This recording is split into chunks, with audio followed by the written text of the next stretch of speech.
মা তুমি কেন আল্লাহর কাছে চলে গেছো? তোমাকে আমি খুব মিস করি, তোমার হাতে খেতে মন চাই। আব্বু আমাকে খুব বোকা দেয়, আমার খুব কষ্ট হয়। মা তুমি তাড়াতাড়ি চলে আসো।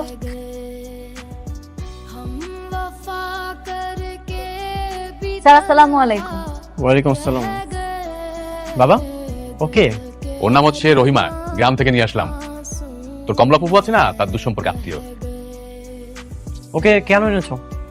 আর বৌমা মারা যাওয়ার পর তুই ফিরাকে খুব কষ্ট করছিস, আর তাছাড়া তুই আমাকে বলে দিয়েছিস তুই আর বিয়ে করবি না, তাই ফিরাকে দেখাশোনার জন্য আমি রহিমাকে নিয়ে আসছি। এইসব তুমি কি বলছো? গ্রামের অজবড় গা থেকে একটা খ্যাত মেয়েকে নিয়ে এসেছো, ও কখনো পারবে ফের দেখাশোনা করতে? ফেকে কি তোমার খেলনা মনে হয়? বিশ্বস্ত একটা মেয়ে, ওর মতো মেয়ে তুই পাবি না। ভাত ছিটালে কাকের অভাব হয়। শহরে অনেক ক্লাসে শিক্ষিত মেয়ে আছে, দরকার হলে আমি ওদেরকে নিয়োগ দিব, তারপর ওই খ্যাত মেয়েটাকে নিয়োগ দিব না। আর কি করলেন? লাস্টি মাইয়া ওরে বাবা রে, খালি হেরাই পারে, আমরা পারি না। আপনি আমাদের রাখা দেখেন কেমন কাজ করে দেখাই, হেরা দেখছেন।